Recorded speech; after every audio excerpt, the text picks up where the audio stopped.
এবাৰ যদি সৰজমিন তদন্ত কৰে নিশ্চয় তাৰ পৰা কিবা এটা সুফল পাম। নমস্কাৰ বন্ধু বান্ধৱীসকল, মই এই মুহূৰ্তে উপস্থিত আছো কৃষ্ণা বজাৰত। বন্ধুসকল নিশ্চয় দেখিছে মোৰ পিছফালে যিটো চাৰিআলিযুক্ত পথ নিৰ্মাণ চলি আছে।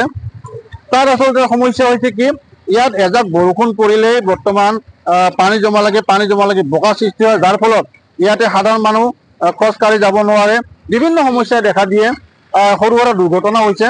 এই সম্পৰ্কে আমি আজি এটা ভিডিঅ' প্ৰস্তুত কৰিম বুলি ভাবিছোঁ। মোৰ লগত কিছু সংখ্যক ব্যক্তি আছে, আমি কথা পাতিম, আহকচোন মোৰ লগত। এই মুহূৰ্তত মোৰ লগত কৃষ্ণাৰ স্থানীয় এগৰাকী সমাজসেৱক উপস্থিত আছে।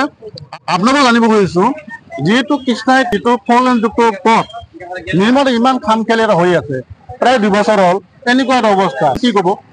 আমি আসলতে কৃষ্ণাইবাসী হিসাবে আমি অতি দুর্ভগীয়া যেন অনুভব হয়েছে, কারণ আমি ইমান আবেদন নিবেদন করার পিছতো ঠিকাদার গোষ্ঠী বা বিভাগীয় কর্তৃপক্ষে কোনো ধরনের গুরুত্ব আমি দিয়া পরিলক্ষিত হওয়া নাই। কারণ রাস্তাটো নির্মাণ করার সময়ত আমি যিবিলাক বিকল্প পথ তেওঁলোকে তৈয়াৰ কৰি দিছে, এই বিকল্প পথবিলাক আমি কৈছিলো যে এইবিলাক ব্যৱহাৰযোগ্য হ'ব লাগে, পকীকৰণ হ'ব লাগে, কিন্তু কোনো ধৰণৰ কথা ঠিকাদাৰ পাৰ্টি বিলাকে নুশুনিলে আমাৰ কথা।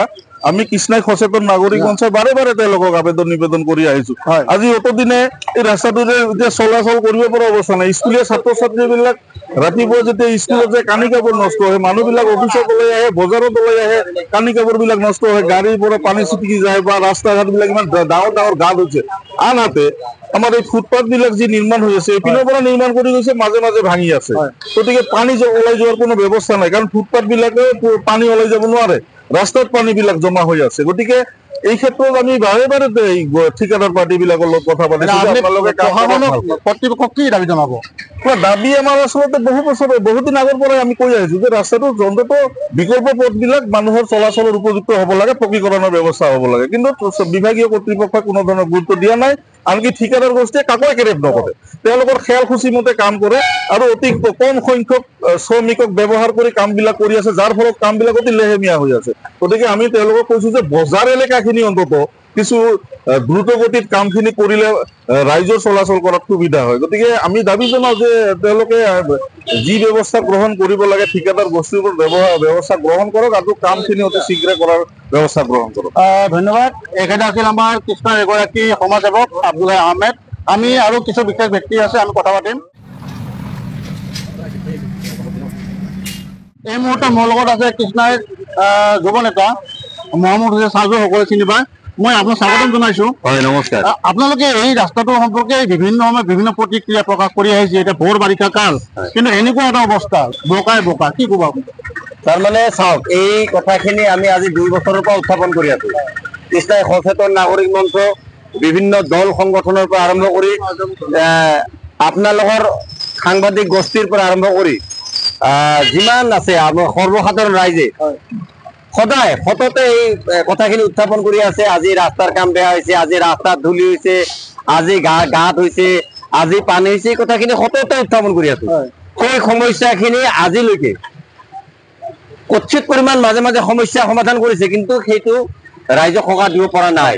কাৰণ পানী এজাক আহিলে কিন্তু আমাৰ ঘৰৰ চোতালো লেতেৰা হয় বা ঘৰতো পানী হয়, কিন্তু আমি সেই সমস্যাখিনি নিজে সমাধান কৰি ল'ব পাৰো। এতিয়া আয়ুক্ত মহোদয়ক বাৰম্বাৰ কোৱা হৈছে যে গোৱালপাৰা জিলাত বিশেষকে, আমি গোৱালপাৰা জিলাৰ কথাই কম, বাকীখিনি কামৰূপ জিলাই ক'ব। গতিকে গোৱালপাৰা জিলাত আজি তাৰিখত যদি আমি যাব লগা হয়, 3 ঘণ্টাৰ ৰাস্তাৰ জাগাত আজি তাৰিখত 6 পৰা 7 ঘণ্টা লগা হৈছে। আজি স্কুল ভালকে মানুহ যাব নোৱাৰে, স্কুলৰ শিক্ষক শিক্ষয়িত্ৰী ভালকে যাব নোৱাৰে, পথচাৰী ভালকে যাব নোৱাৰে।